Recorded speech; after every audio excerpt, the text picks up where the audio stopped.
Hi friends, it's Gwen. Welcome back to my channel. Today I'm here to share my January book haul with you. I'm going to start off with Postmortem by Patricia Cornwell. I talked in a couple of videos ago about how I'm trying to complete my Patricia Cornwell collection, start reading book number 1, and this is book number 1. I finally just went ahead and purchased it on Amazon. It is the shorter hardback version. A couple of her beginning novels are. This is published under Scribner's, and I'm just really going to be excited to read this knowing what her writing is like later on, and like comparing and contrasting and watching her grow as an author. But this is the first book in a very long series, but I would like to read it fairly soon. And I also noticed that she has her entire name on here as an author, Patricia Daniels Cornwell, and she just goes by Patricia Cornwell in her later books. So this is a mystery introducing Dr. Kay Scarpetta, like I said, first in a very long series. Pretty short. 270 pages, but I am looking forward to this one. Glad to have it to add to my collection. This one I received in my Uppercase subscription box. I've already done a full unboxing. It's A Conspiracy of Stars by Olivia A. Cole. This is kind of like a sci-fi fantasy world. It's filled with cool science, amazing monsters, and vivid, lovable characters. I really don't know that much about it. I just received it in my Uppercase box, and yeah. Next book I received is In Her Skin. Kim Savage, the author herself, reached out to me and asked if I would be interested in getting an ARC, and I jumped at the chance because I have supported her since her debut. Basically, I really loved her first and second book. I read this month, and I will talk about it more in my wrap up, but I was so freaking excited to get a copy, an early copy of this, because it was on my one of my 10 most anticipated releases of the year. So thank you so much. The next book I received in my Book of the Month box, I picked The Woman in the Window by A.J. Finn. I don't read a lot of male authors, so that appealed to me, but also The Girl on the Train vibes, it being like a thriller mystery type story. I also read this book this month, so you'll hear more of my thoughts and my wrap up about this, but I'm happy to be a part of the Book of the Month community. I like how they give you choices of books to pick, and my February selection is already on its way, but yeah, I purchased this subscription box myself because I'm actually a rep for Uppercase Box for January, February, and March. So I figured out while I'm getting free subscription boxes from them, I will try out Book of the Month, and this was my first pick. Next one I received from the Fiction Guild, and this is by Colleen Cobble, and this one is The View from Rain Shadow Bay, and this is actually the first in a new series. It's called like Lavender something. Every time I receive a book from them, I get a lot of Colleen Cobble books. I've gotten rid of a lot of them, and because I'll get like the second book, and it's like the second book in one series and like the first book, and I always get like super confused because all of her books have the same aesthetic. The covers, I mean, I'm sure all of her books look great together because the covers always look like they belong to the same series. And I was going to get rid of this one just because I thought, oh my gosh, it's another one of those books in that series that I haven't even started, and I have no desire to because, you know, but this is the first book in a new series, Lavender #1 or Lavender something. Anyway, a Lavender Tides novel. So this is the first in the Lavender Tides series. I don't know how long it's going to be. I don't know if they're a trilogy. I've never read anything by this author, but it sounded really cool. I'll just read this top little part right here. It says, her photographs capture the beauty of Puget Sound. Do they also expose a darkness that someone would kill to keep buried? And then it says, after her husband Jack died in a climbing accident, she's only her and her 5-year-old son and her helicopter charter business to live for. Every day is a struggle to make ends meet, and she lives in constant fear as lose it even more than she already has. So it sounds like it's going to be cool, kind of like a thriller, mystery, suspense, and stuff like that. So I'm actually going to try this one out and see what I think. And then if I am, then I'll keep my eyes out for the rest of the books in the series. But this one was just released. I think the second one, yeah, look at all these books. So she has written a crap ton, and yeah, She has written a crap ton. But I think the next one releases in the summer, like June or July or something like that.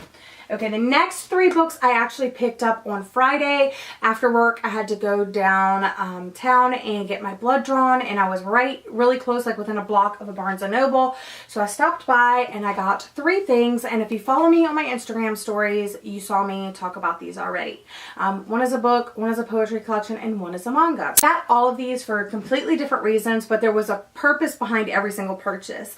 So the first book I picked up because a lot of people here on BookTube talked about it, about how great it was and how interesting, and I wanted to pick it up too. It was always like in the back of my head, and when I walked in, the bargain price section was right there, and it was in the bargain price section for $5.98, and I was like, yeah. And then they actually had the hardbacks too for like $6.98. So I went with the paperback because it's a nice floppy paperback. And that is Behind Her Eyes by Sarah Pinborough. And I've just heard a lot of good things about this. It's kind of like a mystery thriller. It says, why is everyone talking about the ending of Behind Her Eyes? And one of the blurbs here on the back by John Connolly says, the strongest, most unsettling thriller of the year with a final twist destined to provoke arguments for years to come.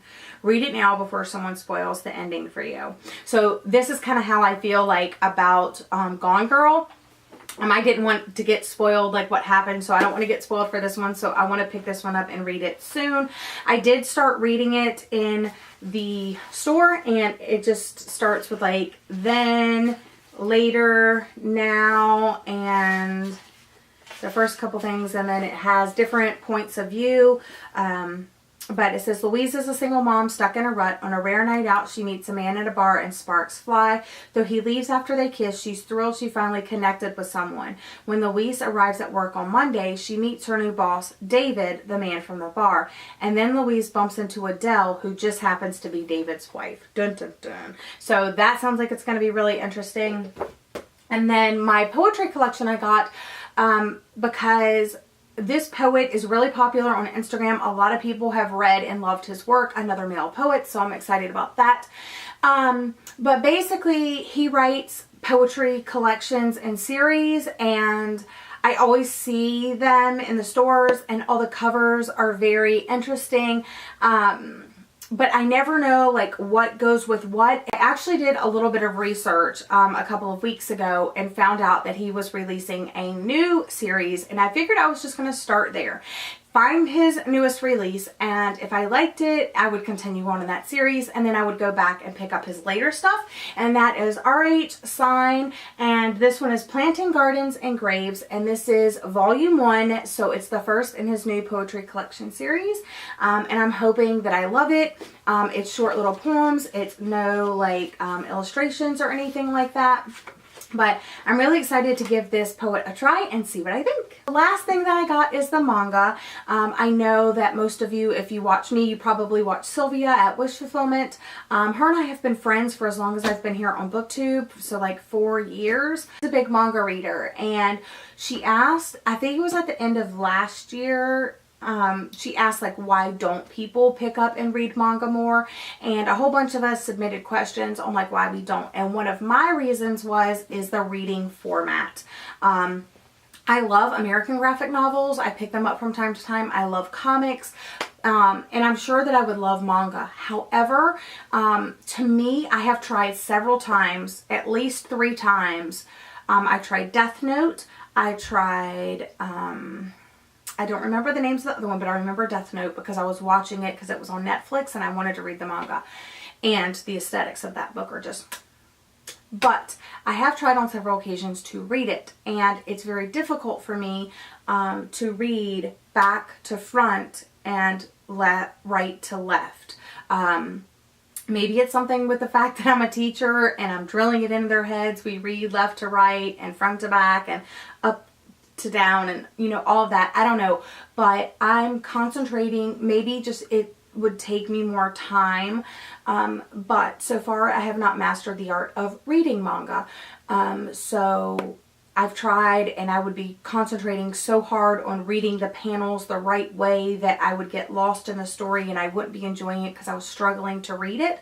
So I'm sure that that's something that comes with time. But Sylvia told me that there are manga out there that are redone for American English readers. And I was like, wow, I didn't even know that. So I went to Barnes & Noble about a month ago. It was like before Christmas time. And, oh, I guess it was like 2 months ago. So it was like before Christmas time, let's just say that. And I was browsing and I was just looking for any manga that stood out to me that was written left to right and like the normal American style. More like a graphic novel than a manga. And one that I found that stood out to me was this one.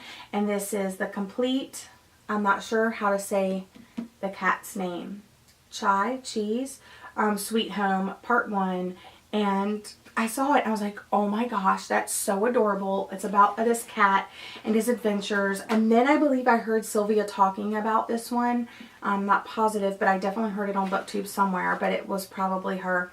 Anyway, so I was like, oh my gosh, that's one that's written, like I could read, and you know, so I didn't get it that day. I ended up not getting it, but then when I went to Barnes & Noble this past Friday, I saw it again, and I was actually looking for more other books that could possibly be written in the American style, and I came across this one again and I was like, it's destiny, it's meant to come home with me today, so I picked it up. It's rather chunky, but again, I stood in the store, I read the first little chapter. I don't know if they're called chapters, but I read the first chapter and it's just so adorable and so cute, and I'm so glad that I have my first manga. So this is my very first manga, you guys.